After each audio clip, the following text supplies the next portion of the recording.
Hello and welcome, and make yourselves comfortable. We're going to start in a couple of minutes. So just sit back, relax, get yourself a drink and also something to write with, because today is the day for taking notes.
That's not a good place to be.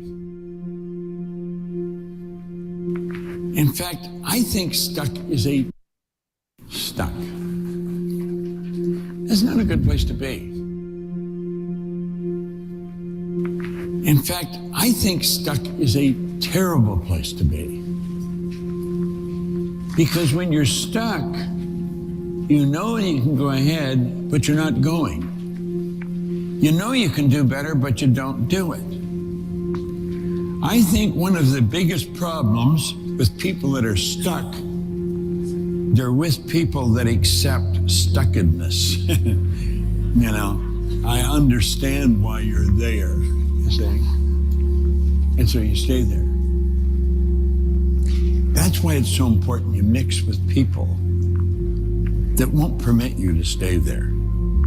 They know that you're capable of better, and they're continually encouraging you to do better, continually encouraging you to stretch, go for more. Now, it never happens by accident, never. Discipline is something, to me, it's essential. If you don't have discipline, I don't think you have much of anything. If you cannot give yourself a command and follow it, you probably are not going to go much further than you are. You're going to have to tell yourself, go out and do this, regardless of how many things are outside trying to stop you. We say it takes guts. It does take guts. You can want stuff and you can want it, and we know it's good to want. But if you don't have discipline, if you haven't married the discipline and the wants, odds are pretty good it's not going to happen. You're going to stay where you are. That's not a good place to be. I haven't stayed where I am for many, many years.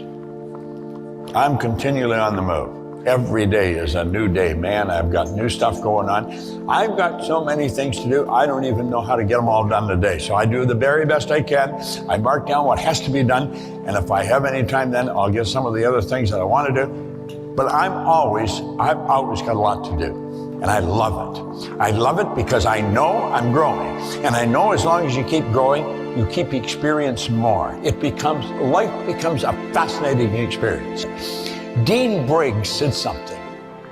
There's times when nothing seems to be working, and you feel just like quitting. You're so despondent, nothing's happening. He said, do your work. Not just your work and no more, but a little more for the lavishing sake. That little more which is worth all the rest. Yet if you suffer as you must, and you doubt as you must, do your work. The sky will clear, and out of your very doubt and suffering will be born the supreme joy of life. Man, I'm telling you, I wouldn't want to guess the number of times I repeated that to myself. Do your work, Bob. Do your work. Do it. Just go do your work. I hope you enjoyed this video. We put a lot of good information up here, and it causes everything in your life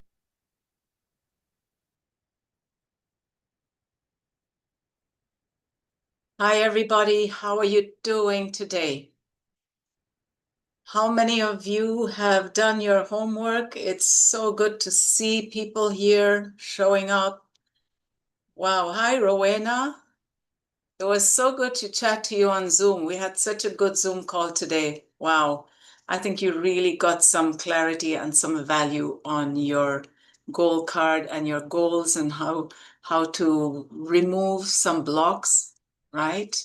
For those last 7.5 to 8, where you're going to make it. It's wonderful to see you here. So today, just a recap of yesterday. Yesterday, I wasn't feeling too well, so I'm sorry if I didn't do it that good, but we were talking about the importance of setting a goal. Now, not just what you know how to do, but what you don't know how to do. A fantasy, a C-type goal. So let's just start with the slides. And I want to congratulate those of you who have done your homework. You've done an amazing job. Well done. And you will be rewarded.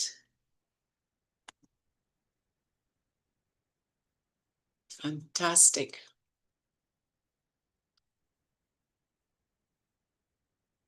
Now, we're going to start with the slides quite soon because I have so much that I want to share with you. So much to tell you about today, to teach you. It's going to be a lot. So I really recommend that you watch the replay, right? Okay, great. So we're ready to go.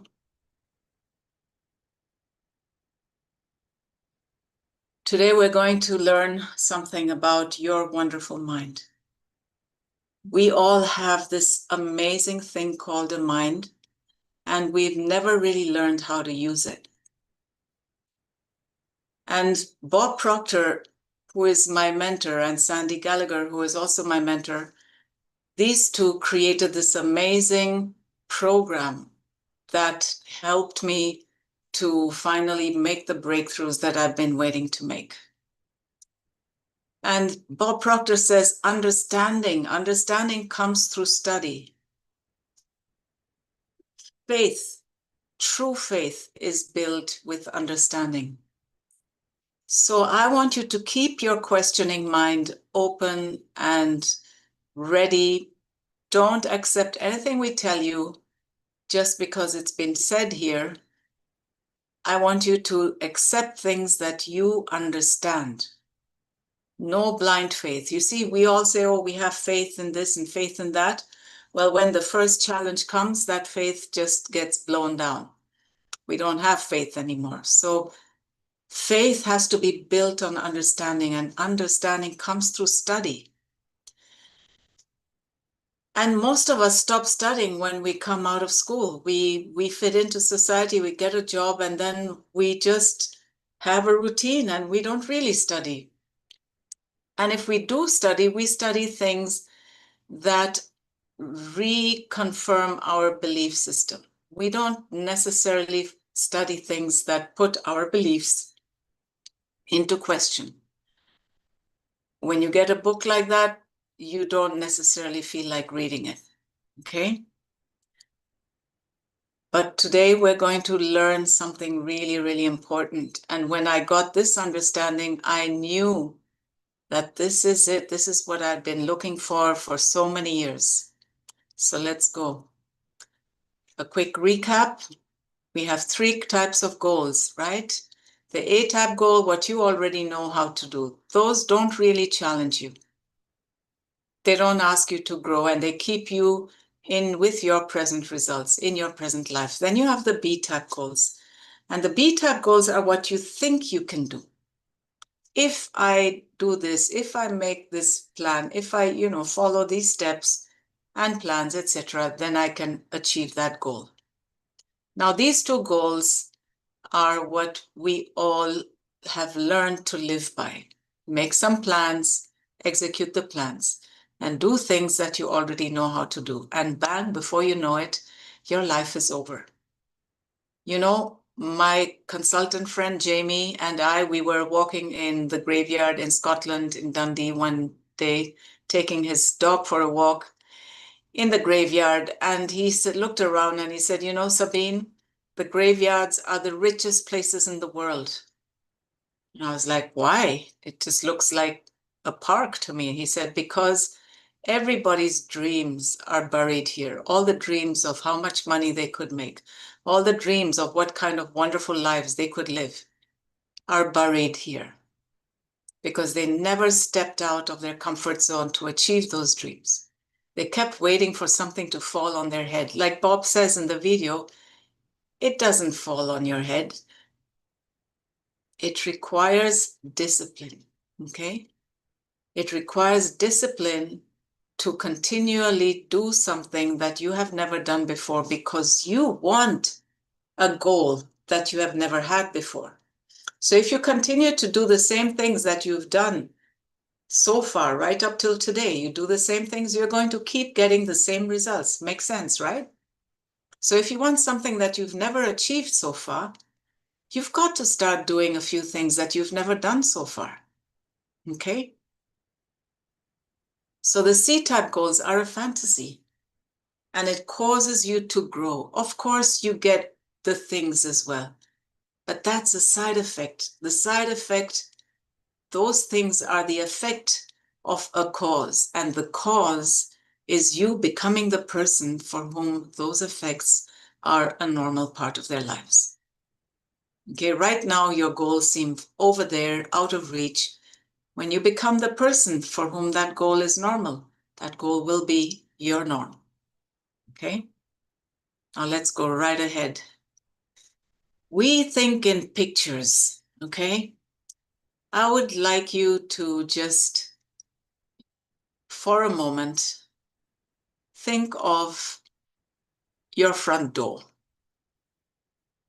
Does it open to the right or the left? Think of the refrigerator that you have. Do you have a 4-door refrigerator or a 2-door refrigerator or a 1-door refrigerator? Now, does this refrigerator open the door from the left to the right or the right to the left? And while I'm asking you these questions, you are getting an image of your refrigerator in your mind. You're in your kitchen and you're quickly checking, yes, it's like that. Okay? If I ask you to think about a polar bear who's meditating on a floating piece of ice, a picture comes into your mind because the words I speak travel into your ears and trigger some cells in your brain that bring up the pictures of what I'm saying. We think in pictures.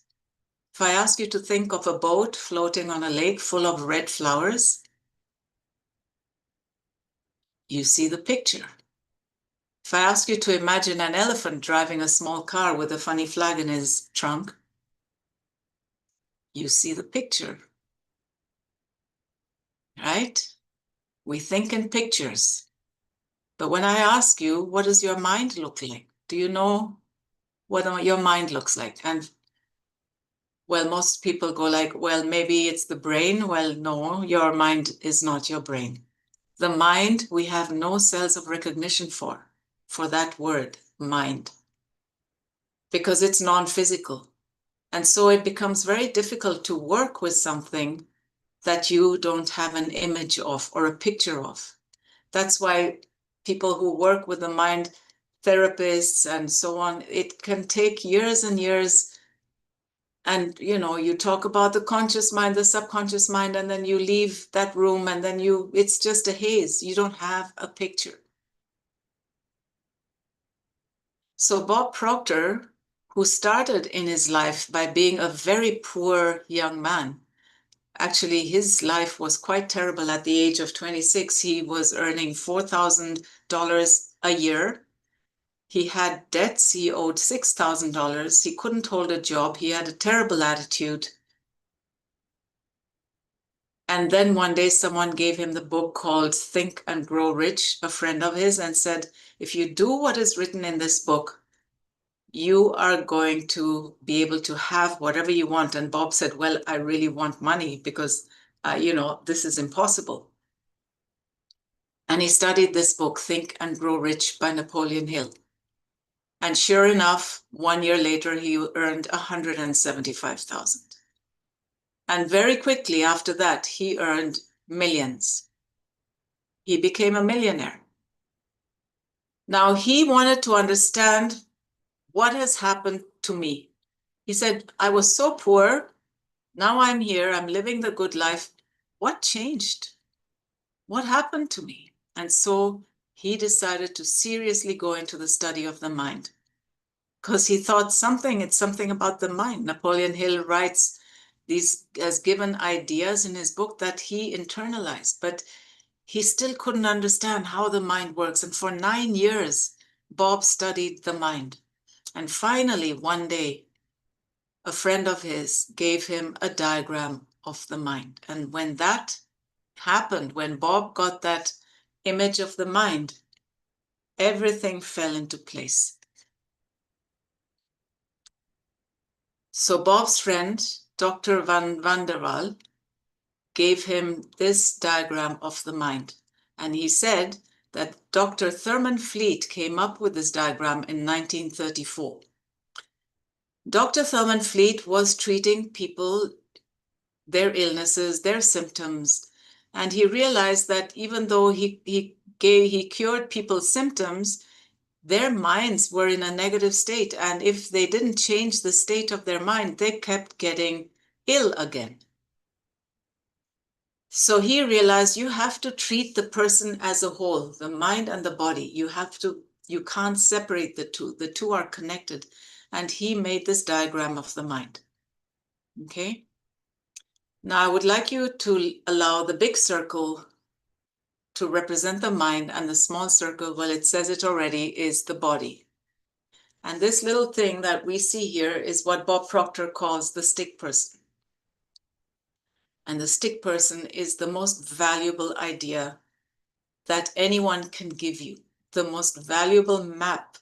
It's a map to your mind. Okay, so Bob says, of course, the mind doesn't look like that. The mind is in every cell of your body. It's in every cell of your body. And your brain is an electronic switching station that the mind works through, but the mind is not your brain. All right? The mind is movement, and the body is an expression of that movement. The mind is bigger than the body. So just to do a little test with you, I would love for you to close your eyes for a minute. Just close your eyes and relax. And I want you to imagine that you are stepping into your kitchen and there's this beautiful big yellow lemon on the kitchen table. And you go like, wow, I want to make a juice out of that. And you get a knife, you cut the lemon in half. And I want you to pick up a glass and squeeze that lemon into the glass, okay? And then as the last drops drop from your hand, I want you to lick your hand.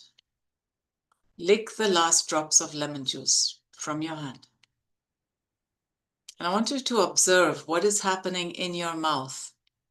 Is there saliva forming? Do you taste the sourness of the lemon? You can open your eyes now.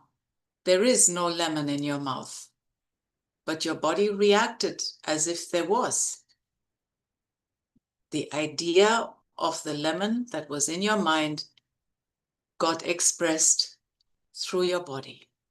Okay? So mind is movement, and the body is an expression of the movement. Then we divide the mind into two halves, the conscious mind and the subconscious mind. And they are very different, because the conscious mind can accept or reject any idea that is presented to it. It is your thinking mind. It's your intellect. That's where all your knowledge is stored. Then you have your subconscious mind.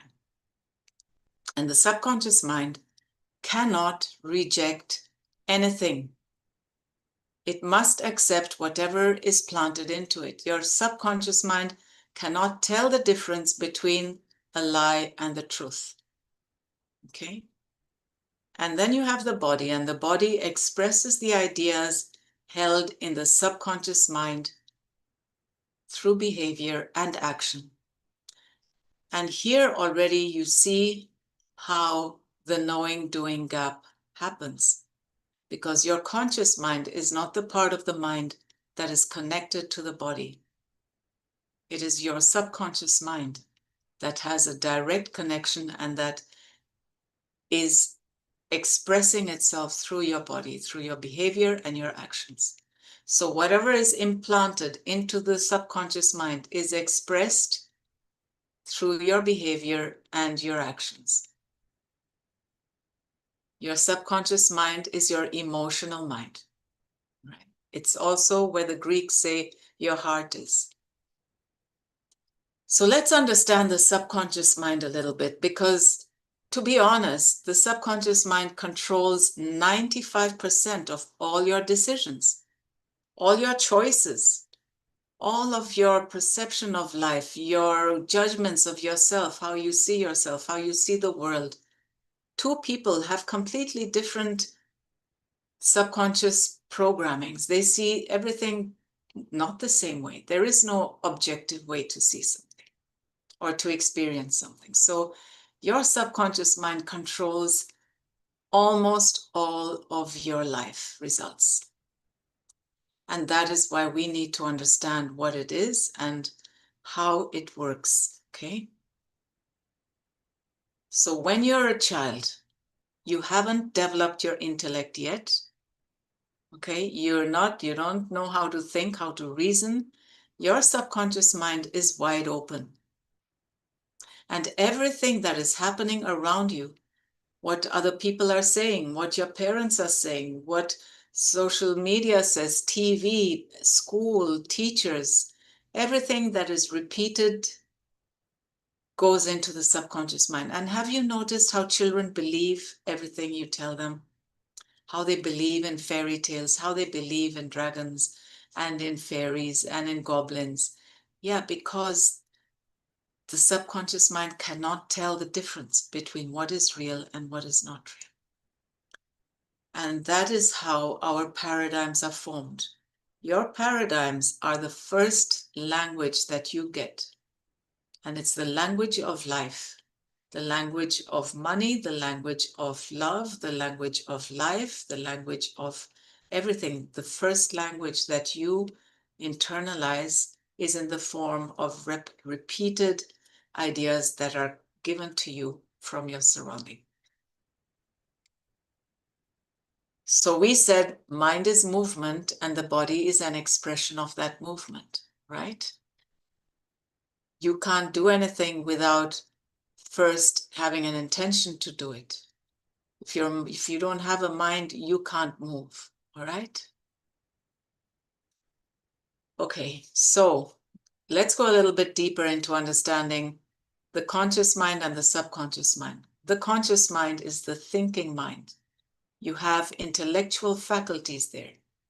You have your knowledge, and you can accept or reject ideas, and you can originate thought.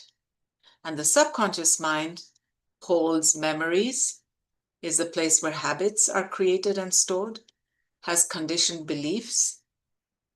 Self-image is in your subconscious mind, the way you see yourself, and you have no ability to reject. It must accept. All right, so because the subconscious mind is formed first, and all of our intellectual abilities and thinking and reasoning is formed around it, we build our logic and our thinking around the program that we have. Does that make sense? Right? You know, when a baby is born, a baby just is. It is. It doesn't know its name. It doesn't know what colors are around it. It doesn't know anything. And then the conditioning starts. If you're calling it through repetition by its name. How do you know that, my shirt is blue? Because we've been told again and again, this is blue, this is blue, this is blue. And when children make mistakes and they say, this is red, you say, no, it's not red, it's blue, right? Until it's memorized, all right? And that is where our paradigms are formed. Let me give you an example. I was the only white kid in my school for a long time, and I really stood out. And so the kids in school formed the habit of waiting for me at the gate of the school. And when I would come to school, they would come out and tell me, Sabine, you're so ugly. You're so ugly. And I would blush, okay? I would turn bright red. And for them, it was a game to make me turn red, to see me change color. They enjoyed it. Now, they just played this as a game. It wasn't meant in a bad way. But I believed it. It became a paradigm. And I did not own a mirror till I was 19. I really believed I was ugly. And even at 19, I had a very hard time looking at myself in the mirror. Because my belief, the paradigm, was I am ugly, okay? Completely untrue, but fixed in the subconscious mind, controls my behavior and my actions until I become aware of it and release it and replace it with another paradigm. All right? So paradigms are very, very powerful. And if you don't understand that you have to shift your paradigms to change your outer results, to change your life, then you're just going to go in circles. It's going to be this course, this strategy, that strategy. But no other strategy in the world teaches you about paradigm shifting and takes you through a program where you actually do the work with a coach. So here we go. School gave us valuable knowledge. However, school never taught us how to alter our old paradigms. Therefore, we frequently do not do what we already know how to do. Superior knowledge, inferior results. Well, that causes confusion and it causes frustration. And it is frustrating. And you think, oh, I'm lazy, or oh, something is wrong with me, or I'm just not lucky, other people are lucky. It has nothing to do with that. Success has nothing to do with luck. It just has to do with paradigms. Successful people have paradigms that tell them that they are successful. It's their birthright and it's normal for them to be successful. Okay? So what happens? Paradigms give you your results, not what you've studied. Okay? And look at the areas of your life that your paradigm has enormous control over. Your ability to earn money, perception, your use of time, your creativity, your effectiveness, your productivity, and your logic. Your logic is controlled by your paradigm because you built it on the premises of your paradigm. So your logic is constantly defending your beliefs. Okay? Now just imagine how your entire life will change if you begin improving any of these areas of your life. If you improve your ability to earn money, if you improve your perception of life, bring it to a positive level. There's a great book for this, by the way, called Happier Than God. It's a fantastic book to change your perception. However, your perception is controlled by the paradigm. So if we don't shift the paradigm, our results are going to be temporary. Okay? The use of time, your creativity, your effectiveness, your productivity, and when you start using your logic towards achieving something that you have not done before, when your logic is based on an understanding of this material that we're teaching you. And I can tell you, I didn't make up this stuff about what I'm teaching you here. There is a lot of research that has gone into this. You have heard of Joe Dispenza, you have heard of Maxwell Maltz, perhaps. He wrote this book called Psycho-Cybernetics that I introduced to you yesterday. There are other authors whose names I don't remember right now, but I'll put them into our WhatsApp group and you can look them up. This is not just made up by Bob Proctor. You know, Bob always used to say, I can show off with all this knowledge because it's not mine. It's not mine. Just imagine how your entire life will change as you begin improving any of these areas of your life. It's huge. And you know, the thing about this kind of improvement is when you shift a paradigm on one thing in your life, it affects everything else as well. Because they're all interconnected. Your self-image is interconnected with your perception of yourself and the world. So your self-image is like if you think that you're not really good enough, or that you're like I thought for a long time, ugly, or that you're stupid, or that there's something fundamentally wrong with you. If you have these beliefs somewhere hidden, because on the surface, of course, you know, we all put another self-image forward, but the one that was created in our childhood, that's the one that needs to be changed and replaced, okay? So I want you to pay very close attention to this. Those 5 antennas are touch, taste, smell, hearing, and sight. And the conscious mind is filled with images of the present result. Your life today is your present result, okay? Where you live, what you eat, what you wear, the people you're around, your financial status, all of these things are your present result, and they're reflected in the outside world. And we look at them, and our mind is filled with thoughts and images of the present results. And then what happens is that the subconscious mind, because we keep thinking the same thoughts, accepts the image of the present results, because whatever you plant into the subconscious mind, it must accept. It's like soil. You plant seeds, they will grow.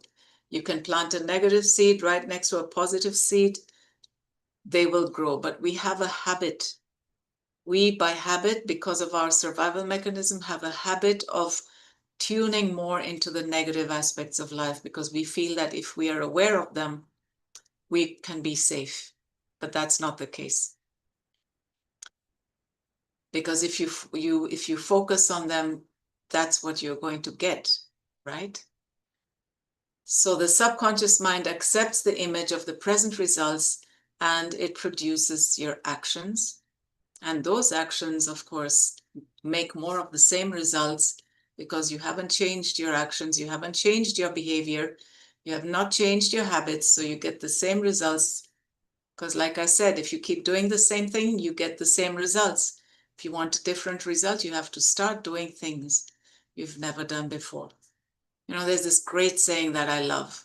Successful people do things that unsuccessful people don't like to do.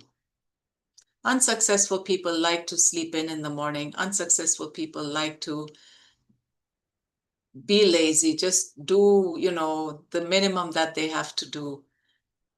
And they don't like to do the things, have the discipline that successful people have. And yet they're always complaining about their lives.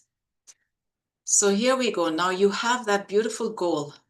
That's an idea. It's a new idea. It's not a part of your life yet. But you make a picture of it. You think about it. You bring it into your conscious mind. And as you plant that picture into your subconscious mind is your emotional mind. You get emotionally involved with that idea. You get a feeling of this goal achieved. Have you heard this?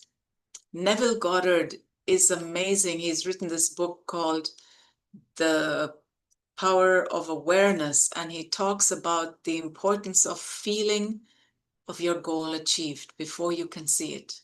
Most human beings say, oh, first I have to see it, then I will believe it. Those people never see it. They're just waiting all their life for something to drop from the sky. But if you can imagine it and you can feel it on a regular basis, get the feeling of your goal achieved, it will give you ideas for new actions, because when you're on that level of feeling, you will get ideas that match that feeling, and those ideas you have to act on. And when you act on them, you are going to get the desired results. All right?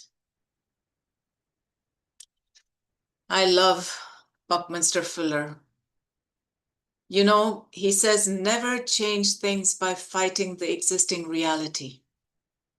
To change something, you have to build a new model that makes the existing model obsolete. Now, this is not what we do with therapy. With therapy, we're just going into the past, going into the old problems, talking about them, rehashing them, blah, da, da, da, da. Gives us a little bit of relief, but we have to keep doing it because we haven't built a new model. We haven't got anything that we're moving towards. So the fact is that the way to change something is by building something else, the opposite, a positive something, and then giving that your focus. And when you give all your focus to the new thing, the old thing dies because it doesn't get energy. There is a saying from the Vedas. The Vedas are the ancient scriptures in India, 5,000 years ago. And there is a line from the Vedas that all of our self-development teachings are based on in the world. And this line is, energy follows thought. Energy follows thought. You don't know because your thoughts are invisible, but whenever you think of something, you energize that thing. And how much time do we spend thinking of something that we don't want, that we're angry about, that we're upset about, and we give energy to that and it becomes more. And then you're like, but I didn't ask for this. But yeah, you have to understand, energy follows thought. So if you are not happy with something, create the opposite model, create a new model that you would love to have, be, and do. And then focus your thoughts around that. Energy follows thought. That's why also they say you become what you think about. Because energy is flowing to you. Your life energy, the energy that keeps you alive, that keeps your blood moving, that renews your cells, that, you know, that is this amazing non-physical energy being that you are. This energy is constantly flowing to you and through you. And whatever you think about, you are creating more of that because you are a creative distributor of a life-giving force. So I want you to write down, I am a creative distributor of a life-giving force. Let me repeat it. I am a creative distributor of a life-giving force. If you can remember that, then start becoming aware of where you're giving your life-giving force, because your thoughts are life-giving. Are you giving them to the news? Are you giving them to Donald Trump or to somebody else that you hate? How much time do you spend thinking about people that are upsetting you? You're giving them energy. Okay? Now, this is the spiritual level of this truth. This is the spiritual understanding of how things happen. Thought energy, non-physical energy, energy, spirit, thought, right, is flowing to you, through you. It has no form. It has no shape. When you think a thought, you take that energy and you give it a form. Thoughts build ideas, okay? Ideas stir emotions. Because when you have an idea that is expansive, that is beautiful, that is filled with love, you feel that. You feel the emotions. And when you're in that state, then your actions and your physical results reflect that. Emotions are expressed with and through the body. The body is moved into action, which produces the results. There is a law in the universe that is completely immutable. It's called the law of cause and effect. I'm looking at you directly because I really want you to get this. The law of cause and effect. Your results are the effect. The cause is your thinking, past thinking. What is happening to you today was created in the past, because every thought is like a seed and it takes time to grow. It takes time to move into form, but it does eventually. It does eventually. So sometimes the cause is so far behind that you don't relate it to what is happening today, but the law of cause and effect never makes a mistake. So your thoughts, your emotions are the cause, and your results are the effect. Okay? Now we have another cause that we call paradigms that we're not aware of. Yes, you're aware of your thoughts, but you're not aware of your paradigms. You just see your life. Your life is a reflection of your paradigms. The way to change your paradigms is to start thinking thoughts that you want to think, of things that you want to live and experience and manifest. Okay? So this law explains that the non-physical level of life is always moving into physical form through us. It starts with a thought. This room that I'm sitting in, my bookshelf, it was an idea. I felt good about it. I felt motivated to do it. I drew it out. Architects drew it. We found the material, we built it.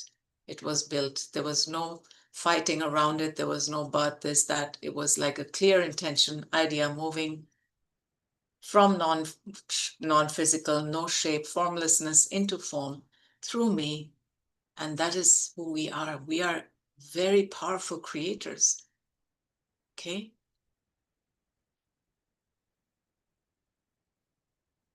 So we have some good news for you, because we have 6 higher faculties of the mind. And these are amazing tools that allow us to create our reality with precision, with speed, with efficiency. We're not lost, all right? But we never learn about these 6 higher faculties in school. And in this program that I work with my clients, we spend a week on each one with Bob Proctor and Sandy Gallagher, sending you exercises each day for each one and a recording to listen to for each one. So you really develop these. And these 6 higher faculties are perception, will, imagination, memory, intuition, and reason. These are qualities that we have in our intellectual mind. Yes. If you don't know how to use them, and we're never taught how to use them, we use them to sabotage ourselves, to hurt ourselves and others. Okay? So on one hand, you have the 5 senses. You hear, see, smell, taste, touch. That is information moving into your mind the whole time. But your higher faculties can take that information and make it meaningful and create a reality that you really then have choices to live. You see, when I decided on the title of this program, this challenge, it's called Live Your Choices. As long as your paradigms are making your choices, 98% of them, you're not living your choices, are you? Right?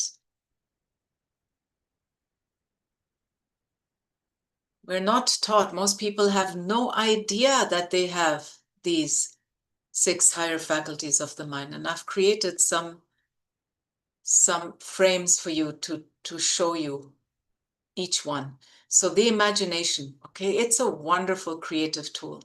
Everything started with the imagination. Everything that you use, everything, every building, everything was in somebody's imagination first. They imagined it, right? But we never learn how to use it to create the reality we want, because when you go to school, your imagination is put in the back burner and you are taught how to use your logic and your reasoning so that you can fit in to what is already created, already there. Okay? Now, this is not because people are bad or because the educational system is bad. It's just outdated. It still works on the same principles as the caveman, right? When we were living in caves in small groups, it was very important that each person, fits in to find a job to do so that the group could survive. Okay? But today, you don't need to do that. And we have this imagination that got us the airplanes, that sent us to the moon, that is constantly pushing boundaries. So what do? We usually use it to imagine the worst case scenario. And your imagination is like this horse. It's an uncontrolled imagination. It takes you wherever your paradigms take it. So if your paradigms believe something, it will make your imagination go that way.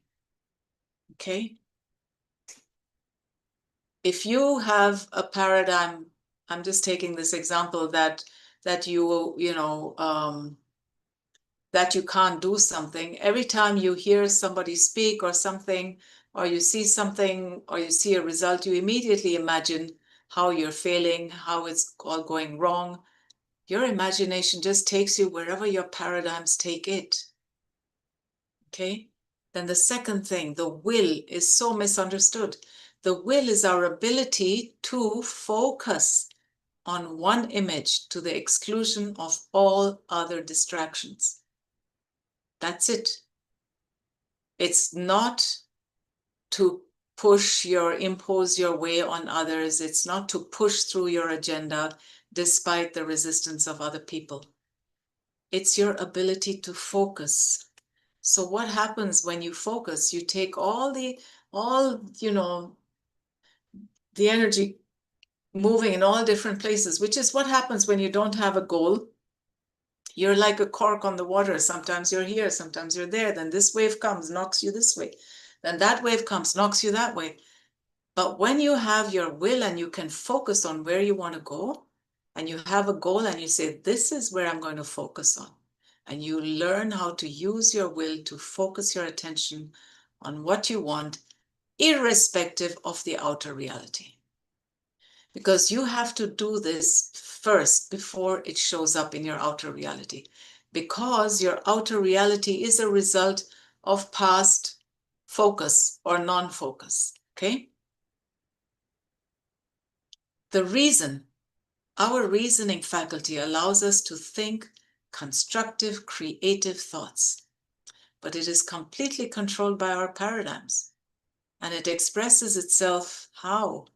In the excuses we make to stay where we are. Our reasoning and our logic have developed to justify and explain to us the beliefs that are limiting us today. Look at this. I have a dream, but all of this reasoning, all these logic, all these thoughts, oh no, you can't do it because, in school we never learn. Nobody does this. Do you know anyone in your family who has done this? Who do you think you are? You're a poor person, or you are a woman, or you are whatever it is that your paradigm has, your reasoning are controlled by your paradigm and talk you out of your dreams. This is very serious. You have to understand this. Then your memory, right? Our memory is a wonderful creative tool if we remember all of the times in our lives when we experience the miracles of manifestation, where things happen just because you had a thought about them. How often have you thought about somebody and then they ring you? How often have you thought, oh, it would be really nice to have this, and then somebody gives it to you just like that. It just shows up on your doorstep.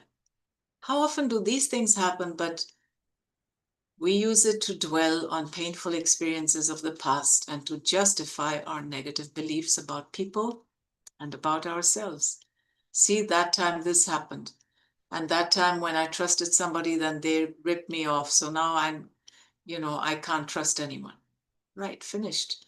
If you walk around like that, you're just going to attract more people that you can't trust. So memory is important. Use it well. What memories are you tuning into? Are you tuning into the ones that were amazing and miraculous, or are you tuning into the ones where things didn't work out? And you cannot tune into two stations at the same time, right? It's either going to be one or the other. You cannot be on a high frequency of your goal and at the same time be on a low frequency of doubt and fear. It's either one or the other. That's the beauty.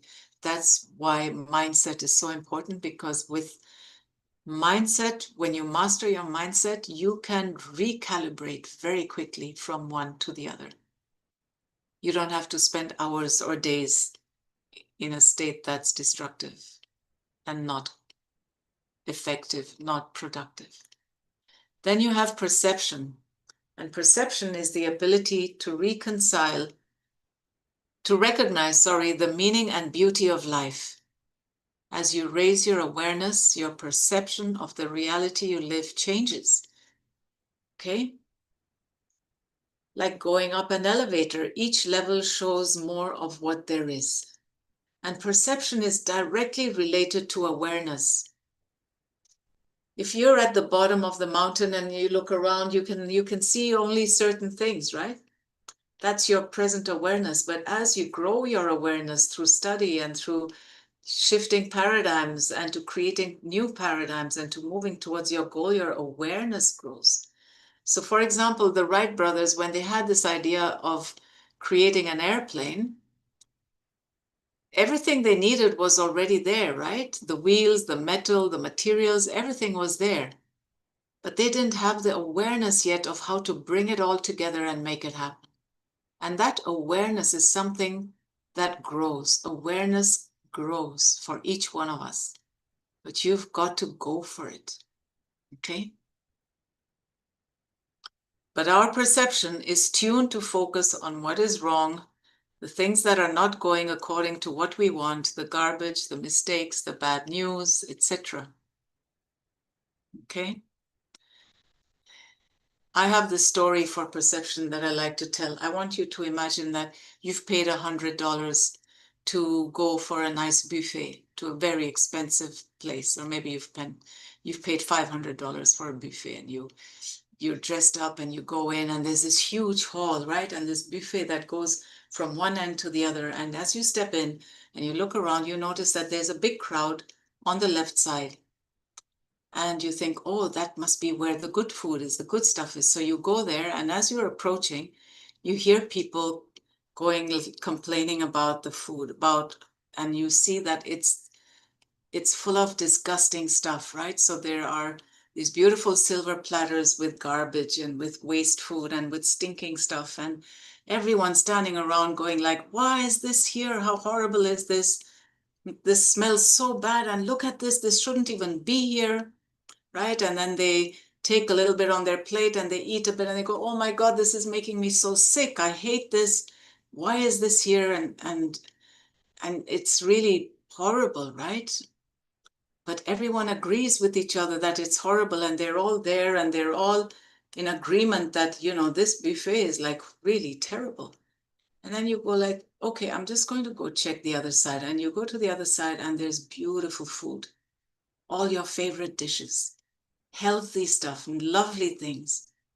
And you go like, I'm going to eat this, right? So you take a plate, you put the stuff on, and then you look to the other side and you realize that you're alone. Everyone else is over there and they are looking at you and they're going like, who does she think she is?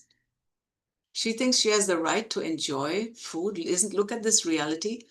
This is the reality. We can smell it. We can taste it. We can touch it. And you're like going, hey, come over here. It smells so nice and the food is so delicious, but they're not able to hear you because they are complaining and pushing and against and putting all their energy on this side of the buffet.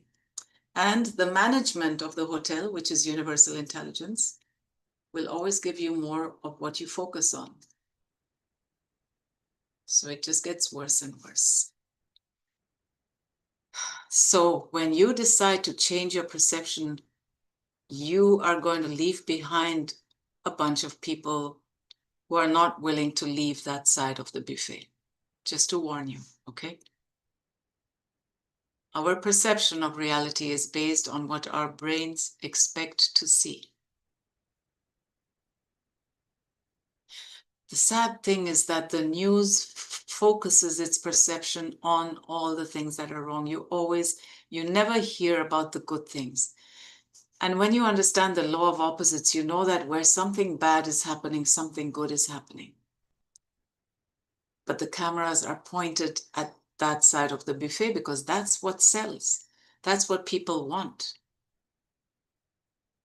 Yeah.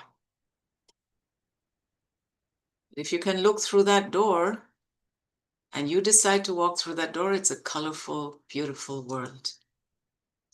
And then you have your intuition. And the intuition is the way God speaks to us. It requires a calm and orderly mind.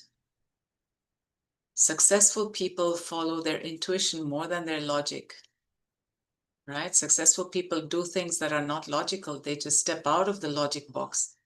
They take risks. They do something they've never done before. Whereas logic is always built up on past experience. It'll hold you to the limits of your past experience. When we pray, we speak to God. And when we get an intuitive nudge, God is speaking to us. So for intuition to receive it, you need to have a calm and quiet mind. It can't be full of garbage. And daily meditation connects you to your intuitive mind. And your intuitive mind is your subconscious mind as well. Okay?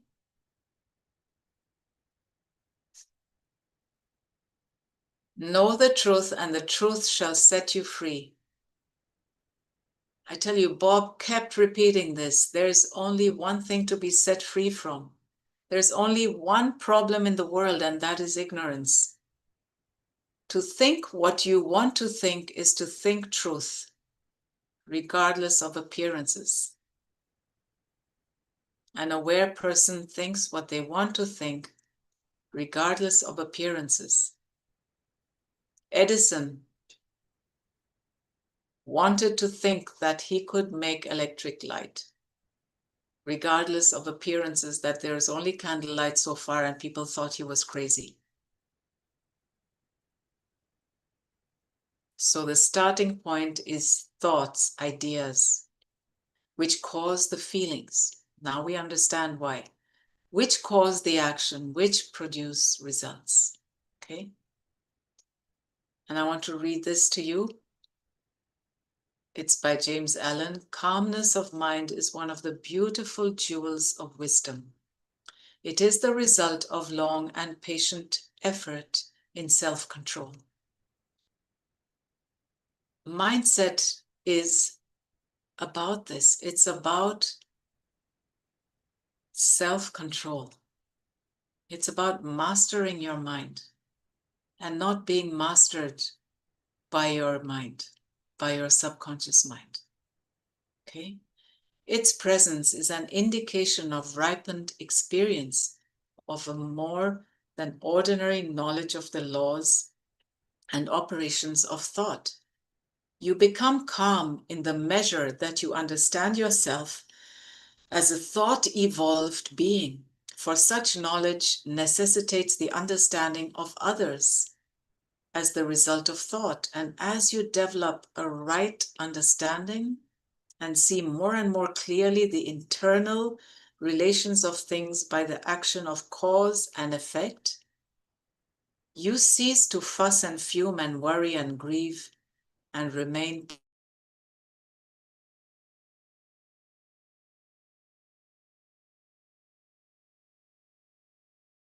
for today.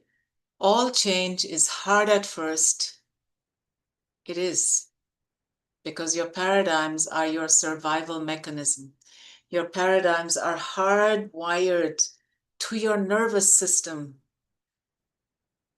It's not easy to change a paradigm. It doesn't feel that great. It's not a feel-good thing. At first, it's hard. It's a bit messy in the middle, and it's so beautiful at the end. Okay. And here is the resume for today. If you don't change your paradigms, nothing in your life will truly change. And how much is your current paradigm costing you? Right now, how much more are you going to pay in the paradigm tax or the ignorance tax if you keep delaying this shift?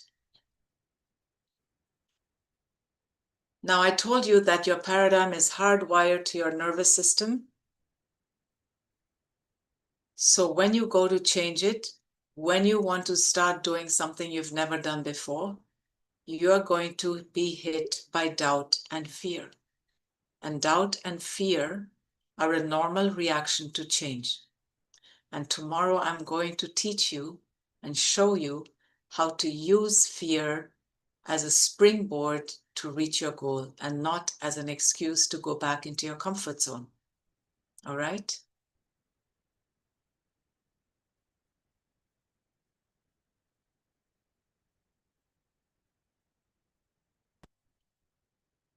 Okay, so much for today. Don't forget to do your homework and post it on the Facebook group, please. All right, take a photograph of the stick person, what you have written, your notes of the stick person, and put it on the photograph. Answer the question, put it on the Facebook group, sorry. Answer your questions. Take these 5 days to really ask yourself questions and think about things that your normal life doesn't allow you to do. Your normal routines, your daily trivia take over your life very quickly. But if you want to grow, if you want to expand, if you want to live your purpose, because we are here for growth. We're not here to live a small life. We are here to make a massive impact with the thing that we're really good at. Okay? So I'll speak to you tomorrow. And I want you to really ask yourself, if I already had all the money in the world, I already had the money, I already had the things, what would I do with my life? How would I serve others? How would I make a difference in other people's lives? Okay, great.